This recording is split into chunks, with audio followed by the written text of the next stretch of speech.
ఒకసారి అందరూ దేవుని స్తోత్రాలు చెల్లిద్దాం. హల్లెలూయా, గట్టిగా హల్లెలూయా, హల్లెలూయా. దేవునికి మహిమ కలుగును గాక. మంచిది ప్రియ దేవుని పిల్లలారా. అయితే ఈ నెలలు కాస్త హుషారు తక్కువగా ఉన్నా. పోయిన నెలలో స్తుతి ఆరాధన ఎట్లా పడానంటే పాట నాతో కలిసి సమానంగా స్వరం పెంచి పడ్డాను. ఈ నెలలో స్తుతులు చెల్లించలేకపోతున్నాను. స్తుతి ఆరాధనలో దేవుడిని స్తుతించి చూడండి, పనులు ఉన్న ఆ టైంలోనే ప్రభుని స్తుతించారు. బలంగా పని చేసి వచ్చి ఏం చేశారు? వినాలి, అందరూ వినాలి. నాకలే చూడండి, మీకు అరవద్దు, మాట్లాడద్దు. పని ఉన్ని కూడా వచ్చి దేవుని స్తుతించారు. జూన్ మాసంలో, అది మే మాసంలో. జూన్ మాసంలో ఏం పనులు ఖాళీగా ఉన్నాం, అయినా కూడా దేవుని స్తుతించాలి, దేవుని కనపరచాలి. ఎందుకు మనం దేవుని స్తుతించాలంటే దేవుని మందిరంలో ఎంతగా దేవుని స్తుతిస్తామో. కొన్ని మందిరాలలో స్తుతించడం కుదరదు, స్తుతించనివ్వరు, చప్పట్లు లేవు, పాటలు లేవు. కొన్ని మందిరాలలో మనం ఉండలేము. కానీ యెరూషలేముకి ఇచ్చిన దేవుని కృప ఏంటంటే ఎక్కువగా దేవుని స్తుతించడం, దేవుని గణపరచడం, దేవుని మహిమపరచడం అనేది ప్రభు మనకి ఇచ్చాడు కనుక సంతోషిద్దాం. హల్లెలూయా, హల్లెలూయా. ఎందుకంటే నేను చాలా చోట్ల తిరిగాను, చాలా అనుభవాలు. ప్రియమైన దేవుని పిల్లలారా, దేవుని స్తుతించటంలో ఆనందం ఉంది, అమ్మా, దేవుని గణపరచడంలో సంతోషం ఉంది. అందుకని దావీదు గారు అంటాడు, ఎల్లవేళలా దేవుని స్తుతించండి, దేవుని కనపరచండి, దేవునికి మహిమ కలుగును గాక. మంచిదందరూ ఎట్లా ఉన్నారు? ఈ నెలంతా బాగున్నారా? అందరూ కూడా సంతోషంగా ఉన్నారా? సంతోషంగా ఉన్నారా? ఏదో ఒకసారి స్తోత్రం చెల్లించండి, దేవుని సమర్పిద్దాం, గట్టిగా సమర్పిద్దాం, గట్టిగా దేవుని స్తుతిద్దాం, దేవుని కనపడతాం, దేవునికి మహిమ కలుగును గాక. ప్రియమైన దేవుని పిల్లలారా, మీరు కింద మధ్యాహ్న కాలంలో హల్లెలూయా చెప్తుంటే లైవ్లో రిథం పలికింది. అందుకనే దేవుని గట్టిగా స్తుతించినప్పుడు లైవ్లో చూస్తున్న వారు, ఈ వాక్యం బయట ఎంతమంది విడిగా వింటున్నారో అందరూ కూడా వాళ్ళు ఎంతగా దేవుని స్తుతిస్తున్నారు, దేవుని కనపరుస్తున్నారు, దేవుని మహిమపరుస్తున్నారు. అది కనుక దయచేసి యూట్యూబ్ లైవ్లో కామెంట్స్ ఉంటాయి, ఎంతమందికి తెలుసు? కామెంట్స్ ఉంటాయి, ఎంతమందికి తెలుసు? కామెంట్స్లో మీ సమస్యలు రాయండి, అందులో మీ సమస్యలు రాయండి. గ్రూపులో ఉన్న వాళ్ళందరూ మీ కొరకు 88 మంది ఉన్నారు. 88 మంది కూడా మీ కొరకు ప్రార్థన చేస్తారు. ఆ యూట్యూబ్లో చూసిన వాళ్ళందరూ ఈ సమస్య ఉంది అని మీరు కామెంట్స్ బాక్స్లో కనుక రాయగలిగితే అందరూ ఏం చేస్తారు? ప్రార్థన చేస్తారు. కనుక దయచేసి గమనించండి, అది వినియోగించుకుందాం మనం దేవుని సన్నిధిలో. కాబట్టి ప్రియ దేవుని పిల్లలారా, మరి దేవుడు ఈ నెలంతా కూడా మనల్ని ఏం చేశాడమ్మా? కాచి కాపాడాడు. కనుక మరి అందరూ క్షేమంగా ఉన్నాము అని నేను అనుకుంటున్నాను. దేవుడు మనకు క్షేమాన్ని ఇచ్చాడు, దేవుడు మనకు మంచి కృపనిచ్చాడు, ఆరోగ్యాన్ని ఇచ్చాడు. యేసయ్యకి మహిమ కలుగును గాక. మరి ఈ సంవత్సరంలో ఎన్నేళ్ళు దేవుడు కాపాడాడు అమ్మా? 6 మాసములు. ఎన్ని మాసములు? 6 మాసములు దేవుడు మనల్ని కాచి కాపాడి తన శ్రేష్టమైన కృపలో భద్రపరిచి, ఆయనే మనలను ప్రేమించి మన స్థితిని, మన విశ్వాసమును చూసిన దేవుడు ఒక మంచి ఆయుష్ను, ఆరోగ్యాన్ని దేవుడు ఇచ్చాడు. కనుక ఇంకా ఈ సంవత్సరంలో చెప్పండి, ఇంకా ఎన్నిళ్ళు ఉన్నాయి? ఇంకా మా ఎన్నిళ్ళు ఉన్నాయి? ఇంకా 6 మాసములు కూడా దేవుడు ఇదే శక్తితో, ఇదే బలముతో దేవుడు మనల్ని కాపాడును గాక, మనల్ని రక్షించును గాక, మనల్ని బలపరచును గాక. మనం బలపరచాలని మనం ప్రార్థన చేద్దాం. ప్రియ దేవుని పిల్లలారా, మంచిది. పోయిన 6 నైట్లో వాక్యం గుర్తుందా? ఏం చదువుకున్నాం మనం? పోయిన 6 నైట్లో దేవుని వాక్యం పోయిన 6 నైట్లో దేవుని వాక్యం ఎవరు చెప్పగలరు? జూన్ మాసంలో ఎవరు చెప్పగలరు? అమ్మా, ఎవరికి గుర్తు లేదా? కనీసం ఒక్కరు చెప్పినా బ్రతికించండి. జీవం పోయింది అమ్మా, జీవం పోయింది. దేవుని వాక్యం ఇంతమందిలో కనీసం ఒక హృదయమైనా భద్రపరచకపోదా, ఒక్క హృదయంలోనైనా ఒక్క మాట అయినా ఉండకపోగా అని దేవుడు చూస్తున్నాడు. నా మాట పట్టుకోండి అని ప్రభు చెప్తున్నాడు. విని మనం మర్చిపోయే వారంగా ఉండొద్దు. పోయినటువంటి 6 నైట్లు ఏం చదువుకున్నాం? కనీసం రాసుకున్నోళ్ళు ఒక్కళ్ళైనా చెప్పగలిగితే సంతోషం.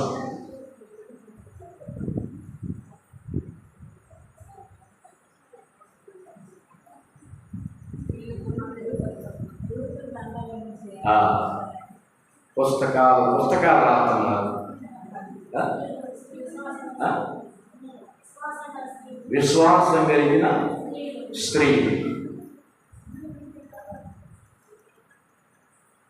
అదే చెప్పలా పూర్తిగా మీకు. విశ్వాసం కలిగిన స్త్రీ ఏంటిది?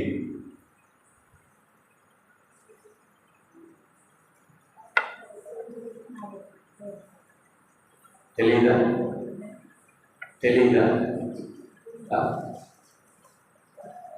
ఎవరు చెప్పగలరు? జూన్ మాసము ఒక్కళ్ళు చెప్పినా బ్రతికించినట్టే.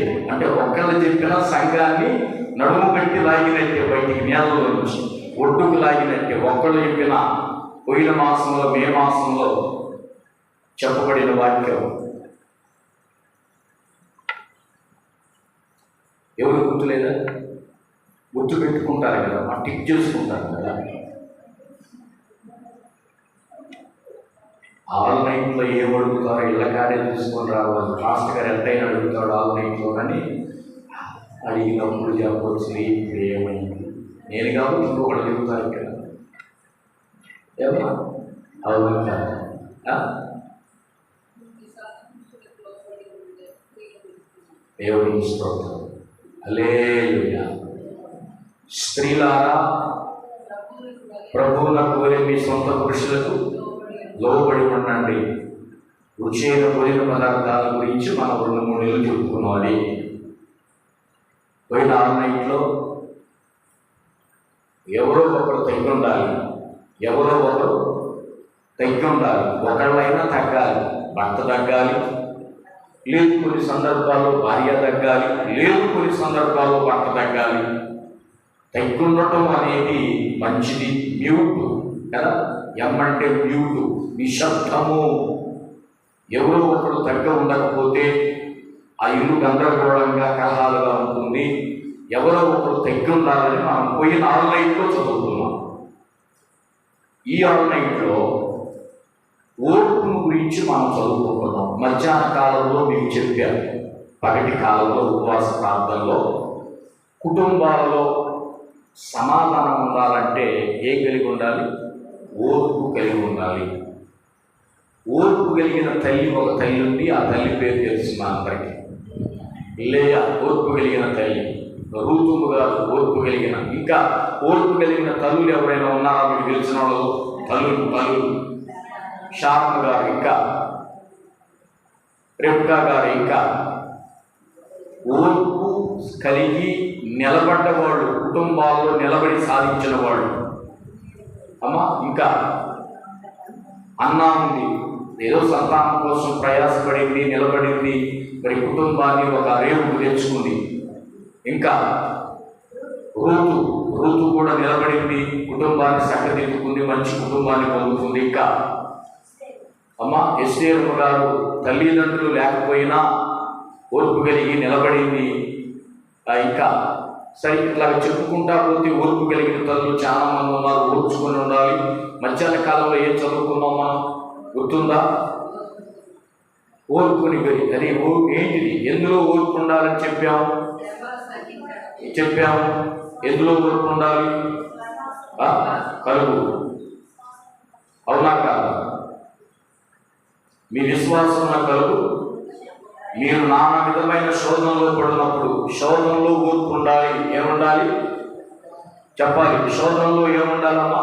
ఓర్పు ఉండాలి. శోధనలో ఓర్పు అనేది మనకి చాలా అవసరం. ఓర్పుని గురించి ఇంకా కొన్ని విషయాలు దేవుడు మాట్లాడుతూ ఉన్నాడు. యాకోబు రాసిన పత్రిక 1వ అధ్యాయం చదువుకున్నాం మధ్యాహ్న కాలంలో. ఇప్పుడు అదే అధ్యాయంలో 12వ వచనం చదవండి. యాకోబు రాసిన పత్రిక 1వ అధ్యాయం 12వ వచనం. శోధన సహించువాడు ధన్యుడు, అతడు శోధనకు నిలిచిన వాడై ప్రభు తను ప్రేమించు వారికి వాగ్దానం చేసిన జీవ కిరీటమును పొందును. చాలు. ఈ మాట మనం అందరూ కలిపి చదువుదామా? అందరూ రెడీగా ఉన్నారు? ఈ మాట అందరూ కలిపి చదువుదాం. శోధన,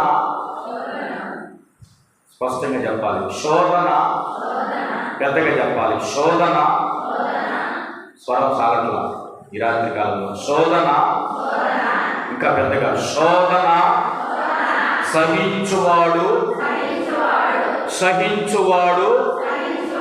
ధన్యుడు, అతడు శోధనకు నిలిచిన వాడై ప్రభువు తన్ను ప్రేమించు వారికి వాగ్దానం చేసిన జీవ కిరీటము పొందును. దేవుడి వాక్యం దీవించునుగాక. ఆమేన్, ఆమేన్, హల్లెలూయా. దేవునికే మహిమ కలుగునుగాక. ఆమేన్. ప్రియమైన దేవుని పిల్లలారా, ఈ రాత్రి ఈ మాట మనం చదువుకుంటున్నాం. ఇదే అధ్యాయంలో ఇదే భక్తుడు రాశాడు. ఉదయకాలంలో ఏమని రాశాడు?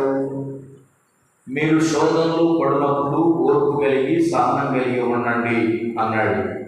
12వ వచనములు వచ్చేసరికి ఏమన్నాడు? శోధన సహించువాడు ధన్యుడు. అందరూ అనండి, శోధన సహించువాడు ధన్యుడు. ఎవరు ధన్యులు?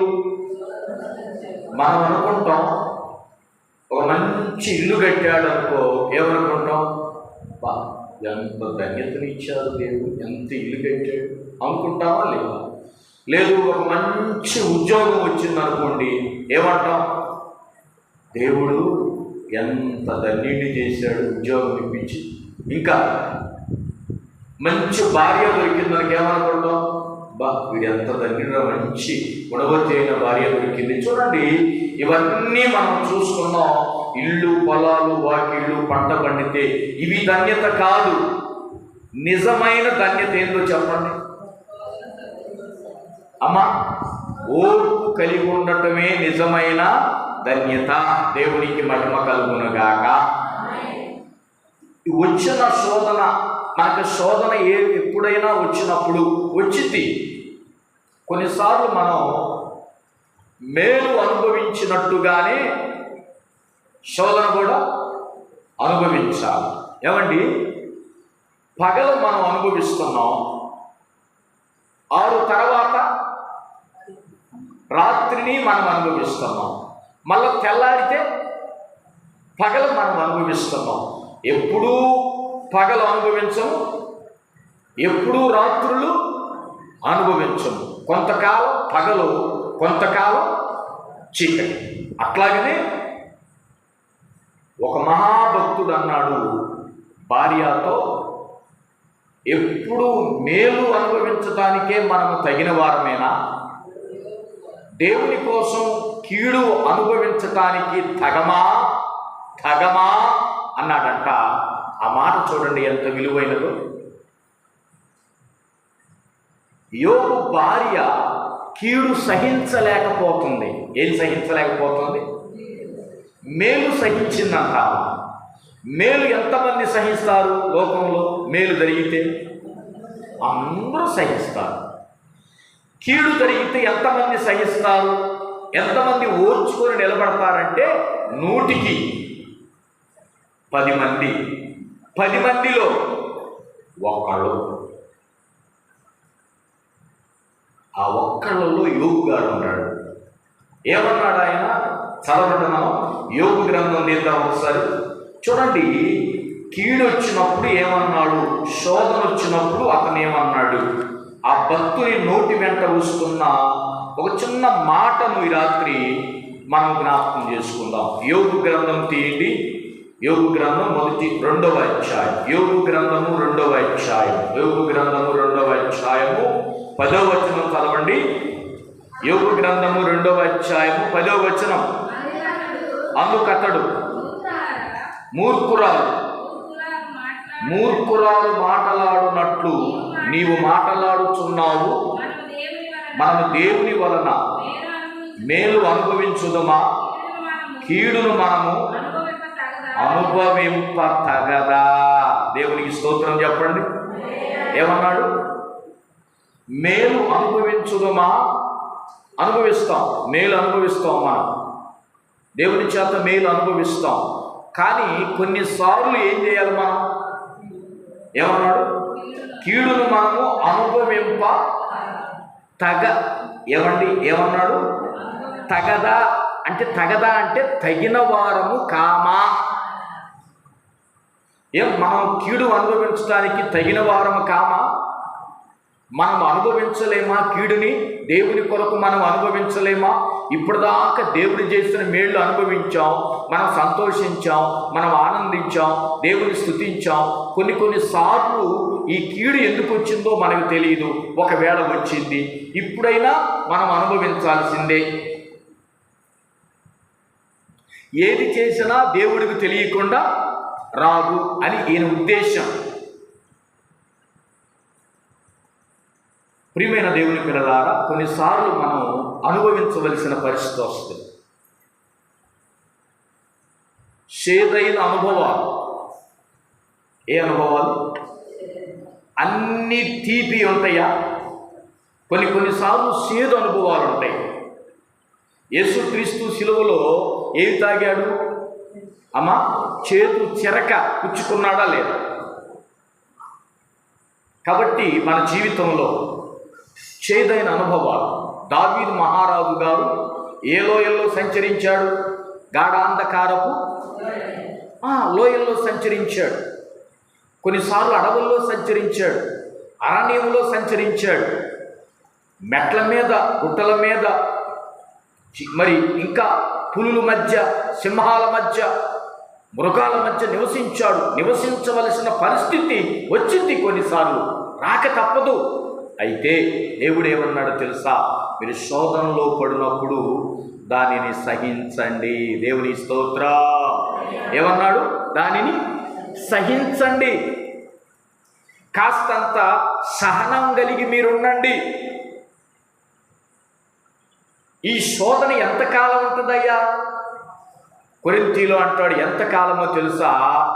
అల్పకాలమే ఈ శ్రమ. ఎంతకాలం?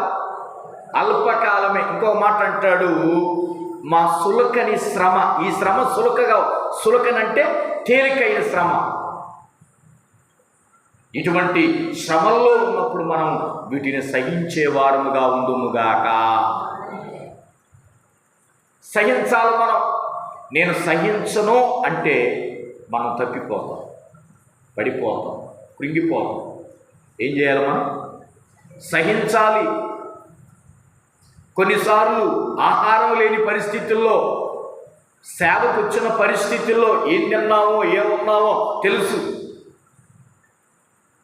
ఏముందో ఏమి లేదో తెలుసు. ఇంట్లో మన జీవితాల్లో, కొంతమంది జీవితాల్లో లేమిలో ఉన్నప్పుడు ఏం తిన్నారో ఎవరికి తెలియదు. సర్దుకున్నారు, తిన్నారు, ఈరోజు సమృద్ధిగా తింటున్నారు. యేసయ్యకు మహిమ కలుగునుగాక. అమ్మా, ప్రియమైన దేవుని పిల్లలారా, దేవుడు ఏమన్నాడు తెలుసా? శోధనకు సహించిన వాడు ధన్యుడు. ధన్యత ఏంటిదో తెలుసా? నిలబడటమే ధన్యత. తర్వాత ఏమన్నాడు? శోధన సహించిన వాడు ధన్యుడు, అతడు శోధనకు నిలిచిన వాడై. దేవుని స్తోత్రం. దేనికి నిలబడాలి మనం? శోధనలో నిలవబడాలా, పారిపోవాలా? నిలబడాలి అన్నవాడు స్తోత్రం చెప్పండి. గట్టిగా గట్టిగా స్తోత్రం చెప్పండి. బిగ్గరగా చెప్పండి. దేవునికి మహిమ కలుగునుగాక. కొన్నిసార్లు మనం నిలవబడాలి. మన ఆశ ఏంటో తెలుసా? నేను నిలవబడాలయ్యా. ఏంటి మన ప్రార్థనలు? అందరూ ఏం చేస్తున్నాం ప్రార్థన తెలుసా? నన్ను నిలబెట్టయ్యా, నన్ను బలపరచయ్యా, నన్ను స్థిరపరచయ్యా. ఒక పాట కూడా ఉంది, ఇదే నా కోరిక నవజీవన రాగమాలిక. నిద్రపోతున్నాం.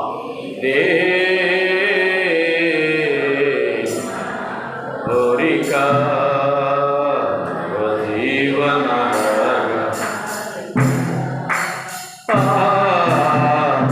జీవన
ఏమిటి మన కోరిక?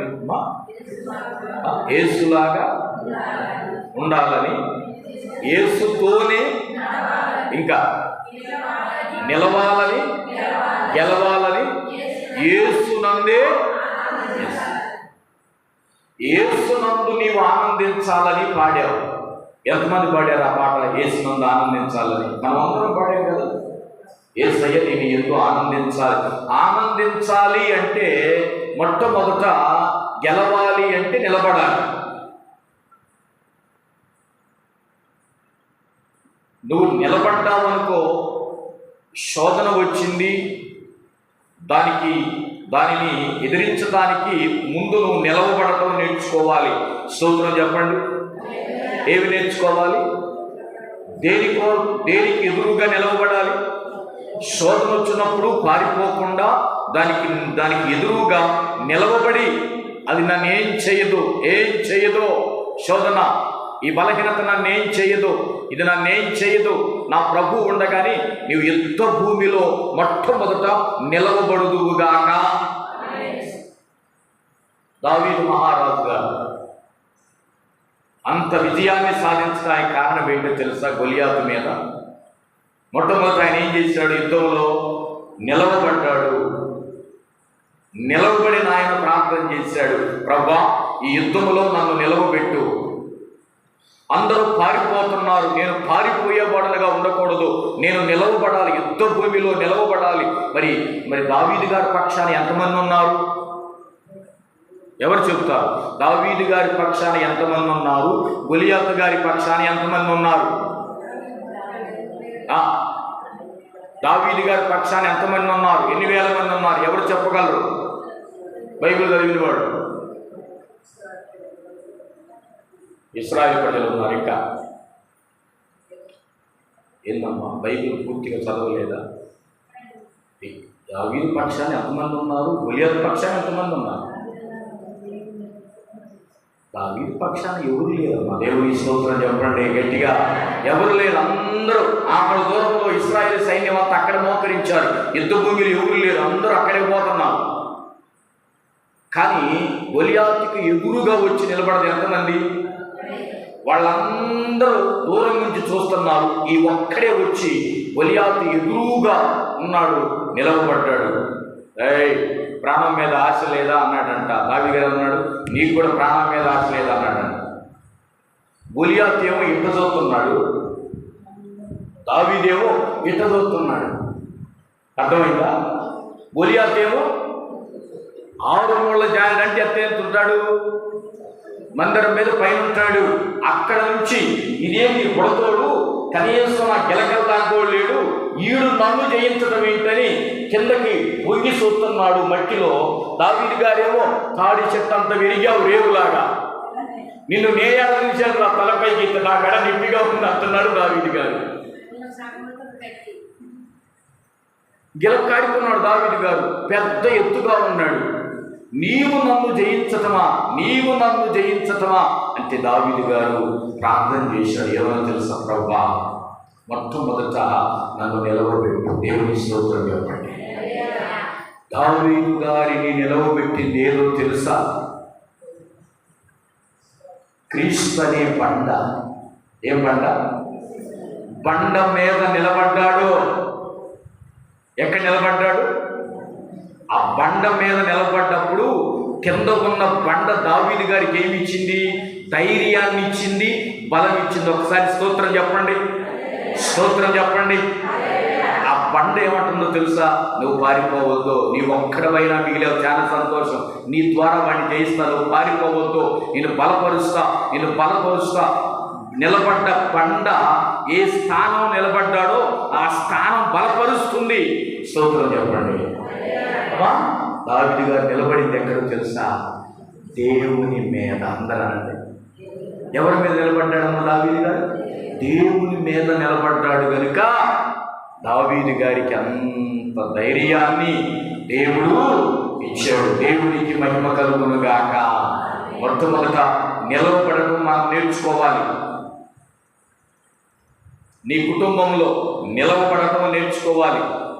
ఒక ఆపద వచ్చినప్పుడు, పొరుగువారి నుంచి ఆపద వచ్చినప్పుడు, సమస్య వచ్చిన, పోరాటం వచ్చినప్పుడు పారిపోవద్దు. నిలవబడండి, నిలవబడండి. నిలవబడితే దేవుడు కార్యము జరిగించునుగాక. ఏమన్నాడు తెలుసా? ఇశ్రాయేలు ప్రజలతో మోషే గారు ఏమన్నాడు? దేవుడు ఏమన్నాడు? మీరు నిలవబడి చూడండి, పారిపోవద్దు. సముద్రాన్ని చూసి పారిపోవద్దు. సముద్రాన్ని చూసి పారిపోవాలనుకున్నారు, మరలా ఐగుప్తు దేశానికి వెళ్ళిపోవాలని ఆలోచన వచ్చింది. ఈ సముద్రంలో పడి చచ్చే కంటే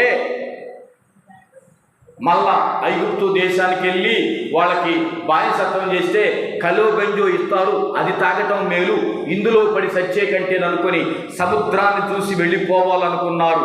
స్తోత్రం చెప్పండి, స్తోత్రం చెప్పండి. కానీ తండ్రి అయిన దేవుడు ఏమన్నాడు తెలుసా? పారిపోవని ఆలోచన నీకు రావద్దు, వెనక్కి తిరిగే ఆలోచన నీకు రావద్దు. చదువుదాం, నిర్గమాకాండం తీయండి. ఏమన్నాడు? 14వ అధ్యాయం దగ్గరికి రండి. బైబిల్స్ ఉన్నవారు చూడండి. నిర్గమాకాండం 14వ అధ్యాయాన్ని మనం చూద్దాం. నిర్గమాకాండం 14వ అధ్యాయాన్ని మనం చూద్దాం. అక్కడ అన్నాడు మోషే గారు ప్రజలతో, దేవుడైన యెహోవా ప్రజలతో అన్నాడు, మీరు పారిపోవద్దు, నిలవబడండి. అందుకు మోషే ఏమన్నాడు? ఏందమ్మా? నిర్గమాకాండం 14వ అధ్యాయము 11 చదువమ్మా.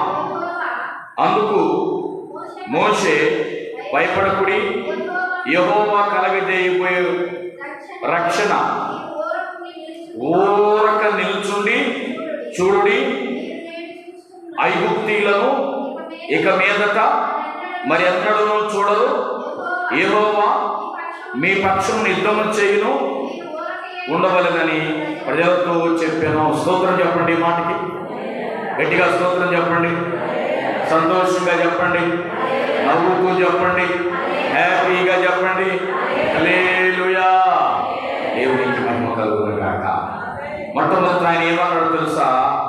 భయపడద్దు. నిలవబడి చూడండి, నిలవబడండి. నిలవబడితే ఆయన మీ పక్షాన యుద్ధం చేస్తాడు. నువ్వు నిలబడకపోతే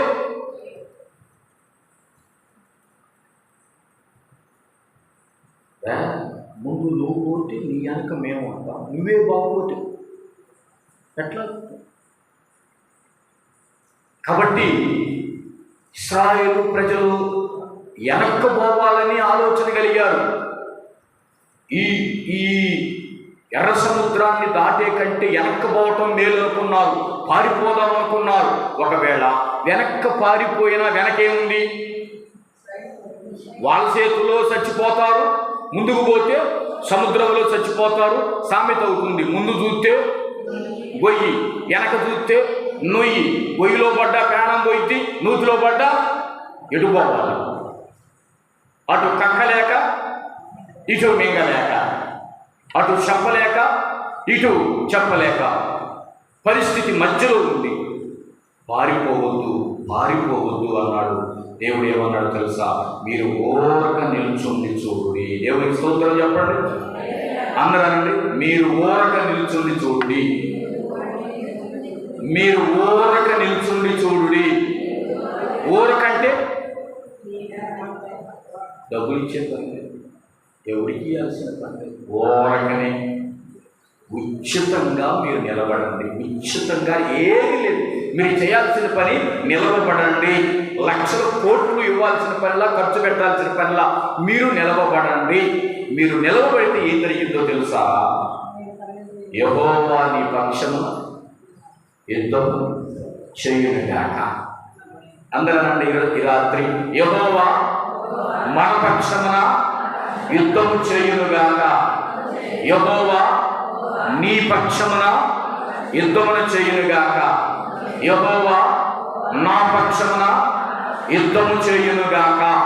దేవునికి మహిమ కలుగునుగాక. మరి ఆయన మన పక్షాన యుద్ధం చేయాలంటే మనమేం చేయాలి? నిలబడాలిగా. నిలబడితేనే ఆయన కార్యం చేస్తాడు. నిలబడటం నేర్చుకోండి, పారిపోవద్దు. ఎంతమంది పారిపోతున్నారు ఈ దేశం? ఎంతమంది పారిపోతున్నారు? నిలబడుతున్నారు. నిలవబడండి. ఎట్లా ఏం జరిగిందో, ఏది జరిగినా దేవునికి మహిమ. నిలవబడండి, నిలవబడండి. యేసయ్యలో శోధనలు వచ్చినాయి అని ప్రభుని విడిచిపెట్టొద్దు, మందిరాన్ని విడిచిపెట్టొద్దు, సన్నిధిని విడిచిపెట్టొద్దు. ఎనకాకపోతే ఇంకో చోట రావా, అక్కడ రావా, ఎందాకని పారిపోతాం. నిలవబడండి.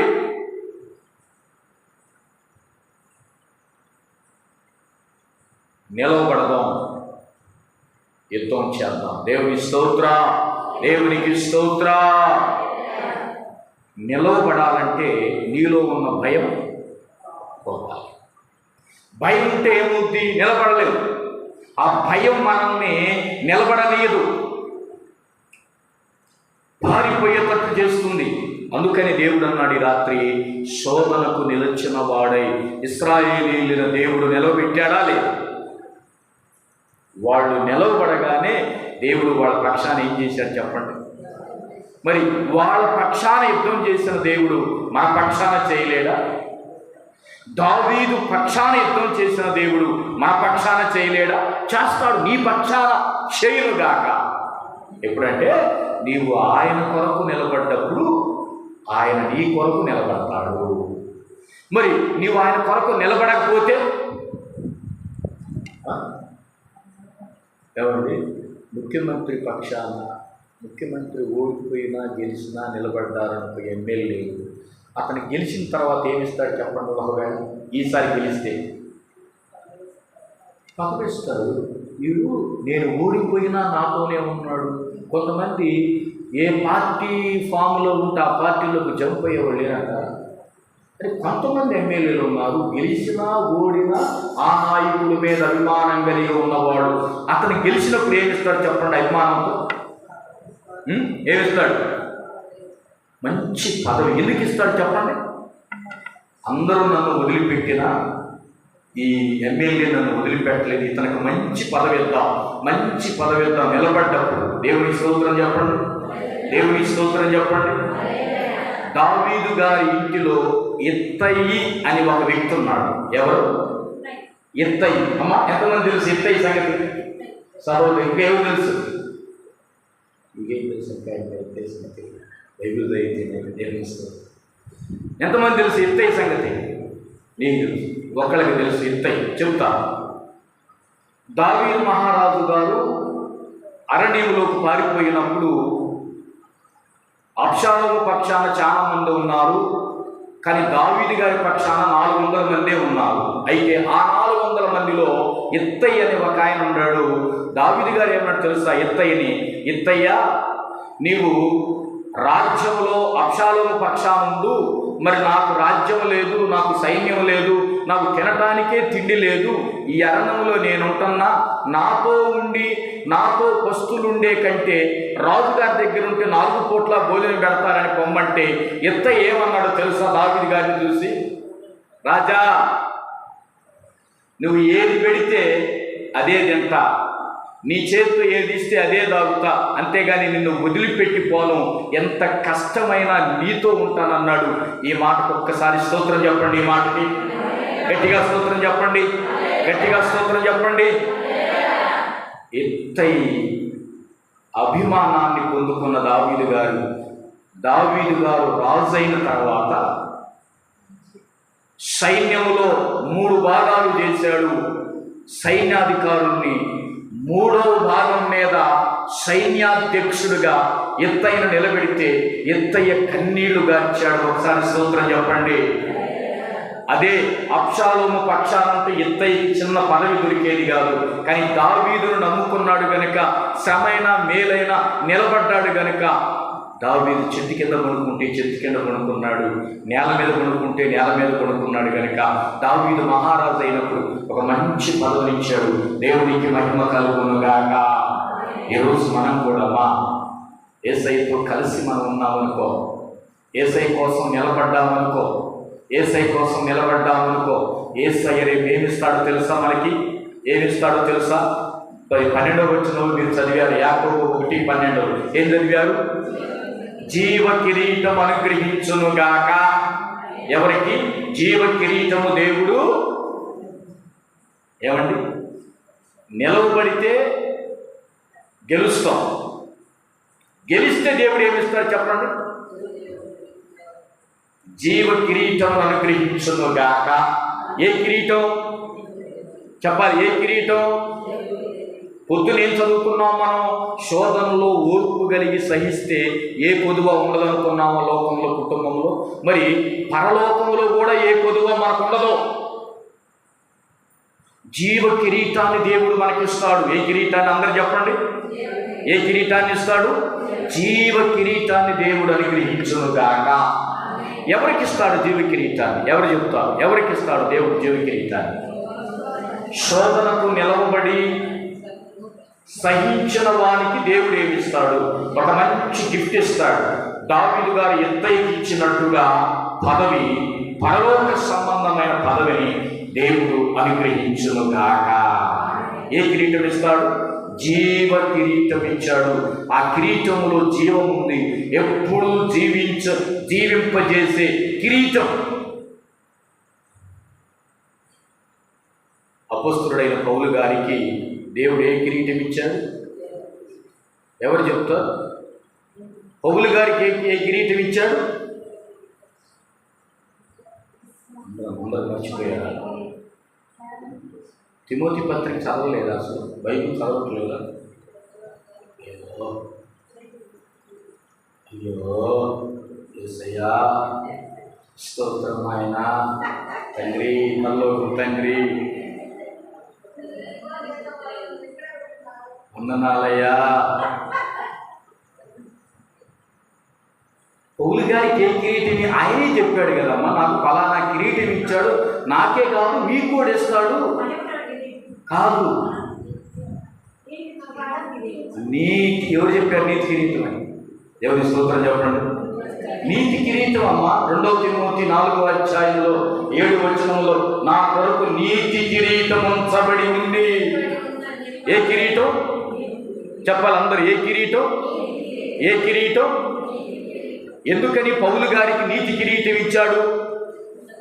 ఎందుకని ఇచ్చాడు? అన్నిటిలో ఏం చేశాడమ్మా? నిలవబడ్డాడు. ఏ విషయంలో పారిపోలా. సేవ విషయంలో కానీ, సంఘం విషయంలో కానీ, విశ్వాసాల విషయంలో కానీ, తిండి విషయంలో కానీ, లేవి విషయంలో కానీ అన్నిటిలో నిలవబడ్డాడు. కాబట్టి అతనికి దేవుడు ఏమి ఇచ్చాడు?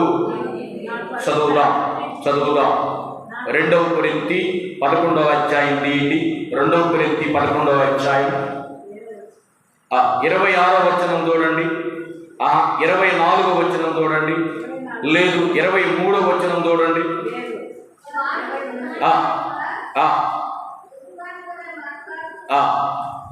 నేనును మరి ఎక్కువగా క్రీస్తు పరిచారికుడును మరి విశేషముగా ప్రయాసపడి తిని అనేక పర్యాయములు. ఇప్పుడు లెక్క అయింది, మీరు అందరు కొంతమంది లెక్క అయింది. శరసాలలో ఉంటిని 1, అపరిమితముగా దెబ్బలు తింటిని 2, 3వది ప్రాణాపాయములో ఉంటిని 4వది 1 తక్కువ 5 మార్లు 40 దెబ్బలు తింటిని 5వది ముమ్మారు బెత్తెములతో కొట్టబడి తిని 6వది రాళ్లతో కొట్టబడి తిని 7వది ఓడ పగిలి శ్రమపడి తిని 8వది రాత్రింబగళ్ళు సముద్రములో గడిపి తిని 9వది ప్రయాణాల్లో నదుల వల్లైన ఆపదల్లో 10 దొంగల వల్లైన ఆపదల్లో 11 నా స్వజనులైన ఆపదల్లో 12 అన్ని జనులైన ఆపదల్లో 13 పట్టణములో ఆపదల్లో 14 అరణ్యముల ఆపదల్లో 15 సముద్రముల ఆపదల్లో 16 కపట సహోదరుల ఆపదల్లో 17 ప్రయాసముతో కష్టములతో 18 తరచుగా జాగరములతో 19 ఆకలి దప్పులతో 20 ఉపవాసములతో 21 చలితో 22 దిగంబరత్వాన్ని 23. దేవుని స్తోత్రం, దేవుని స్తోత్రం. ఇప్పుడు ఈ 23 కాకుండా ఇవన్నీ ఏంటియో చెప్పండి. 23 సంతోషమా? ఆపద అన్నాడు కదా. కపట సహోదరుల వలన ఆపద, సంఘం వలన ఆపద, బంధువుల వలన ఆపద, అన్ని జనుల వలన ఆపద, ప్రయాణాల ఆపద. ఈ ఆపదలన్నిటిలో పౌలు గారు పారిపోయాడా, నిలబడ్డాడా? నిలబడ్డాడు అన్నవాళ్ళు స్తోత్రం చెప్పండి. కుడి చెయ్యి గట్టిగా స్తోత్రం చెప్పండి, గట్టిగా స్తోత్రం చెప్పండి, సంతోషంగా చెప్పండి, నిలబడుతూ చెప్పండి, నవ్వుతూ చెప్పండి. హల్లెలూయా. పౌలు గారు పారిపోయాడా, నిలబడ్డాడా? నిలవబడిన ఆయనకి దేవుడు ఏమి ఇచ్చాడు? నీతి కిరీటం ఇచ్చాడు. యాకోబు పత్రికలో శోధనకు నిలిచిన వారికి దేవుడు ఏమి ఇస్తానన్నాడు? జీవ కిరీటం ఇస్తానన్నాడు. దేవుని స్తోత్రం చెప్పండి, దేవునికి స్తోత్రం చెప్పండి. కిరీటం మాత్రం ఖాయం, కిరీటం మాత్రం ఖాయం. ఏ కిరీటమో తెలుసా? 7 రకాలైన కిరీటాలు ఉన్నాయి. ఎవరు చెప్తారు? 1 జీవ కిరీటము, నీతి కిరీటము, మహిమ కిరీటము, అక్షయ కిరీటము.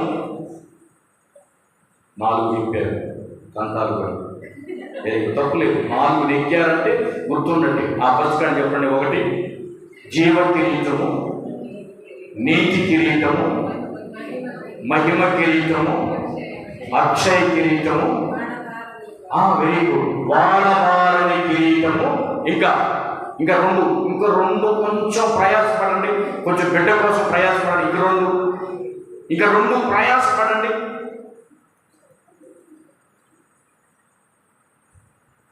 మహిమ కిరీటం చెప్పారు, వాడవారని కిరీటం, అక్షయ కిరీటం, నీతి కిరీటం, జీవ కిరీటం. ఎన్నొచ్చింది? 5 కిరీటాలు. దేవునికి స్తోత్రం. ఇంకా ఉన్నాయి కిరీటాలు. అంటే కిరీటాలు ఎన్ని ఉన్నా అది అలంకార భాష. ఏ భాష? అలంకార భాష తప్ప అన్ని కిరీటాలలో అలంకార భాష. కిరీటము అంటే ఎవరికి ఇస్తారంటే ఆధిక్యత పొందిన వారికి ఏమిస్తారు? కిరీటం. గెలిచిన వారికి ఏమిస్తారు? కిరీటం. కాబట్టి ఈ రాత్రి దేవుడు అంటున్నాడు, మీరు శోధనలో నిలవబడండి. నిలవబడిన వాడు వాళ్ళ పక్షాన్ని నేను గెలుస్తారు. గెలిస్తే మనం చెప్పండి ఎక్కడ ఆనందిస్తాం? ఇందాక పాటలో నిలవాలని యేసునందే ఆనంది. ఇప్పుడు గెలిచిన వాళ్ళు ఎక్కడ ఆనందిస్తారు? ఇప్పుడు మంచి ప్రైజ్ ఉంది, స్టేజీ మీదకి పిలుస్తారు, ప్రైజ్ ఇస్తారా లేదా? ప్రైజ్ ఇస్తూ ఏమని చెప్తాడు ఇచ్చే ఆయన? బా, నువ్వు చిన్న వయసులో ఎంత అద్భుతమైన బహుమానాన్ని పొందుకున్నావు, ఎవరమ్మా ఈ బిడ్డ, తండ్రి తల్లి ఎవరు, వాళ్ళని కూడా ఒకసారి స్టేజీ మీదకి రమ్మానండి అంటే ఇప్పుడు ఆ బిడ్డను చూసి ఇక్కడ యజమాని ఆనందిస్తాడా లేదా? సంతోషిస్తాడా లేదా? గర్వపడతాడా లేదా? కాబట్టి మనల్ని బట్టి దేవుడు ఆనందించాలి. దేవుని స్తోత్రం. వెంటనే ఈ ప్రైజ్ తీసుకెళ్ళి పాప ఎవరికి ఇచ్చింది? తీసుకెళ్ళి, mummy I got the prize, daddy I got the prize, నేను మంచి బహుమానం పొందుకున్నాను. కానీ డాడీ ఎత్తుకొని అదే ప్రైజ్ రాకపోతే ఇంత చదివించారు, అసలు నీ మొహం నాకు చూపించబాటు అంటాడు. ఈ అమ్మాయి ఏడుచుకుంటా రోజు ఆనందం, మళ్ళా తెల్లారితే మళ్ళా చూడండి, తల్లిదండ్రులకు ఆనందం, పిల్లలు బహుమానం పొందినప్పుడు, ఉన్నత స్థితిలో ఉన్నప్పుడు. అట్లాగనే మనం యేసునందు ఆనందించేది ఎప్పుడో తెలుసా? దేవుడు మన యందు ఆనందించేది ఎప్పుడో తెలుసా? తన చిత్త ప్రకారంగా చేసి జరిగించినప్పుడు దేవుడు మన యందు ఆనందిస్తాడు. ప్రియ దేవుని పిల్లలారా, అందుకని ఈ రాత్రి దేవుని మాటలు మనం చదువుకున్నాం. ఏం చదువుకున్నాం? శోధన సహించేవాడు ధన్యుడు, అక్కడ శోధనకు నిలిచిన వాడే ప్రభు తాను ప్రేమించు వారికి వాగ్దానం చేసిన జీవ కిరీటంలో. దేవుడు ఎవరిని ప్రేమించేది? దేవుడు ఏది చేసినా మెదలకుండా ఉండి సహించే వాళ్ళని దేవుడు ప్రేమిస్తాడా లేదమ్మా? కాబట్టి మనం కూడా ప్రియ దేవుని పిల్లలారా, ఈ రాత్రి ప్రభువా నాకు ఓర్పు కావాలి, ఏ చిన్న శ్రమ వచ్చినా నీలో నేను నిలబడాలి, నేను నీ యందు సంతోషించాలి, పారిపోకూడదు, నన్ను నిలవబెట్టయ్యా, నా కుటుంబంలో జనుల మధ్యలో, శోధనల మధ్యలో, ఇరుకుల మధ్యలో కౌలుగా నిలవబెట్టినట్టుగా నన్ను నిలవబెట్టయ్యా అని మనం ప్రార్థన చేసుకొని, ప్రియమైన దేవుని పిల్లలారా, తొందరపడవద్దు, ప్రభుని విడిచిపెట్టవద్దు, ప్రభు మార్గాన్ని విడిచిపెట్టవద్దు, దేవుని సన్నిధిని విడిచిపెట్టవద్దు, ప్రార్థన మానేయొద్దు. దయచేసి దేవుని యందు ఆయన పని చేస్తూ ఉండండి. ఈ శ్రమలన్నింటినీ దేవుడు తొలగించుగాక. ఇంకొక మాట అన్నాడు, నీ కిరీటాన్ని ఇస్తా బాగానే ఉంది, కానీ నీ కిరీటం అపహరింపబడనీయకుండా చూసుకోండి. దేవుని స్తోత్రం చెప్పండి. కిరీటం పొందుకోవటం ఒక ఎత్తు అయితే, దాన్ని నిలబెట్టుకోవటం సరే ఏదో తంటాలు పడో, శవడ గార్చో, సీమిడి గార్చో, అది గార్చో, ఇది గార్చో, ఏదన్నా కానీ నానా యాత్ర పడి కిరీటం సంపాదించాం. ప్రభువా ఇక సంపాదించాను పర్వాలేదని అది అక్కడ పెట్టి నెలకొండ ఎట్టి టీవీగా చూస్తున్నాం అనుకో, ఇంట్లో ఒక్కడు అది కొట్టుకొని పోయేవాడు. ఎవడు నువ్వు నాకు ఉందని ఆనందపడబాకు, ఒక్కసారి దానికని కూడా సంఖ్యలో పెట్టుకో జాగ్రత్తగా. ఎవరు అసలుకి దుర్మార్గుడు నుంచి ఎప్పుడు ఇవ్వకో తెలియని వాడని నేను జాగ్రత్తగా ప్రకటన చదవండి, 3వ అధ్యాయం ఏంటి చెప్పి నేను ముగిస్తాను. దేవుడు ఇచ్చిన జీవ కిరీటాన్ని ఏ విధంగా మనం దాచిపెట్టుకోవాలో, కిరీటం పొందుకోవడం ఒక ఎత్తు అయితే దానిని దాయడం ఒక ఎత్తు, భద్రంగా ఉంచుకోవడం ఒక ఎత్తు అని ప్రకటన గ్రంథంలో 3వ అధ్యాయం చూడండి, ఒకసారి చదువుదామా. 11వ వచనం చూడండి. 11 నేను త్వరగా వచ్చుచున్నాను, ఎవడును నీ కిరీటము అపహరింపకుండునట్లు నీకు కలిగిన దానిని గట్టిగా పట్టుకొనుము. స్తోత్రం చెప్పండి, స్తోత్రం చెప్పండి. ఏమన్నాడు? ఇదిగో నేను త్వరగా వచ్చుచున్నాను, రేపు నీకు ఇచ్చిన కిరీటాన్ని అడుగుతా, నీకు ఇచ్చిన కిరీటాన్ని అడుగుతా. కిరీటం అంటే ఏంటో తెలుసా? ఎవడి కిరీటం అంటే పెట్టుకునే కిరీటం కాదు. భూలోకములో దేవుడు నీకు ఇచ్చిన రక్షణ, దేవుడు నీకు ఇచ్చిన రక్షణే కిరీటం. నాకు కిరీటాన్ని ఇచ్చాడు. నాకు ఇచ్చిన కిరీటం ఏంటో తెలుసా? సంఘం అనే కిరీటం. ఏ కిరీటం? అందుకని పౌలు గారు అంటాడు, మీరే నా ఆనందమును నా కిరీటమునై ఉన్నారు. పౌలు గారి కిరీటం ఎవరై అంటే సంఘమే. పరిచారికుల కిరీటం ఏంది? పరిచర్య. ఎవరికి ఏ కిరీటం ఇవ్వాలో దేవుడికి తెలుసు. ప్రభు వచ్చేదాకా ఆ కిరీటాన్ని ఏం చేయాలి? మనం చెప్పాలి. ఏం చేయాలి? ఎవడి బంగారాన్ని ఏం చేస్తారు? మీకు బంగారాన్ని ఎవరు చెబుతారు? బంగారాన్ని ఎక్కడ పెడతారు? ఎక్కడ పెడతారు? ఎక్కడ పెడతారు? బీరువాలో ఎక్కడ పెడతారు? ఏ లాకర్లో పెడతారు? చెప్పకూడదు. చెప్పరు, చెప్పరు, చెప్పకూడదు కూడా చెప్పరు. ఎందుకని? అదొక లాకర్ ఉంటుంది, అదొక లాకర్ ఉంటుంది, అదొక లాకర్ ఉంటుంది. ప్రీమియం దేవుడు ఏమిటి? అంతలో ఉండి ఎంతలో మాయమయ్యే బంగారాన్ని నువ్వు అంత జాగ్రత్తగా దాచుకుంటున్నావే. ఒకడు గజ దొంగ అంట. ఇక వాడు ఎంత సెక్యూరిటీ ఉన్నా దొంగతనం చేస్తున్నాడు. జాగ్రత్తగా వినండి, చిన్న పాయింట్. బులక్షి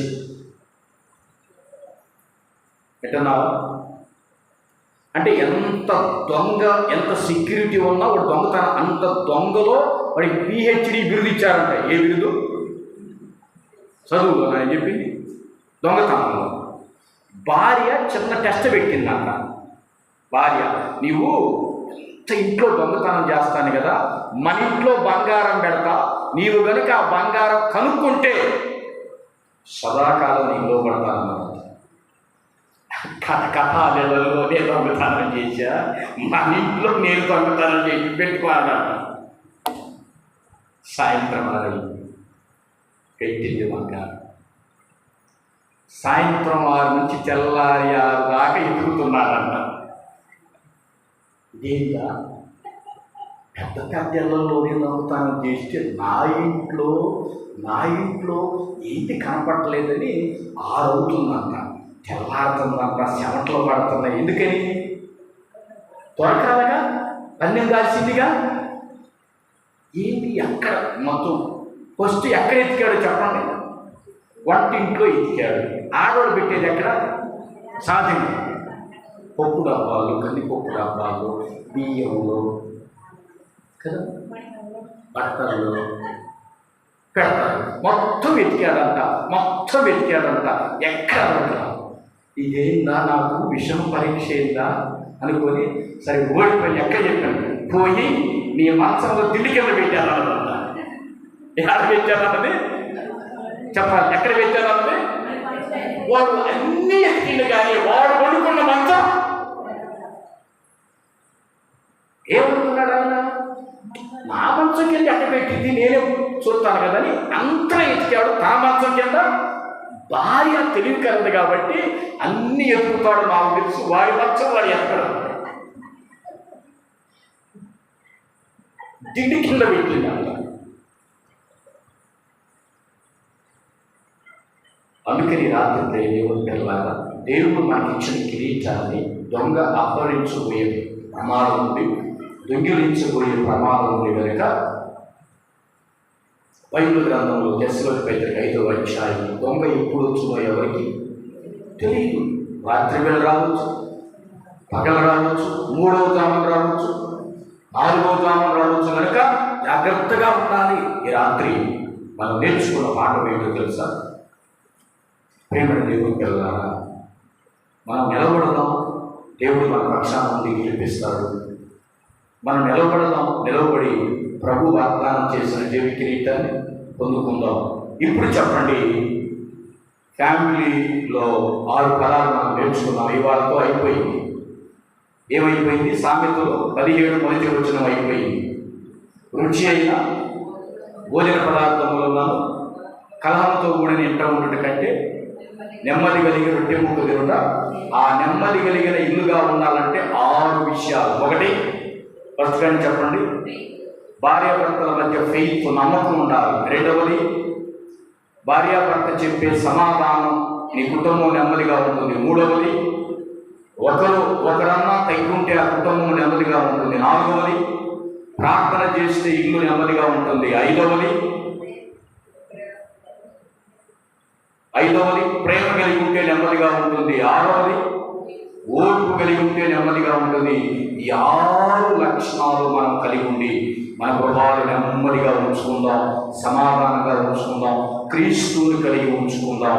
కాబట్టి అట్లాగా ఓర్పుతో సహనంతో మనం ఈ లోకంలో జీవించాలని ప్రభు సన్నిధిలో ఆశిస్తూ ఈ రాత్రి దేవుడి మాత్రం దీవించుగాక. ఆమేన్. హల్లెలూయా, హల్లెలూయా, హల్లెలూయా. దేవునికే మహిమ.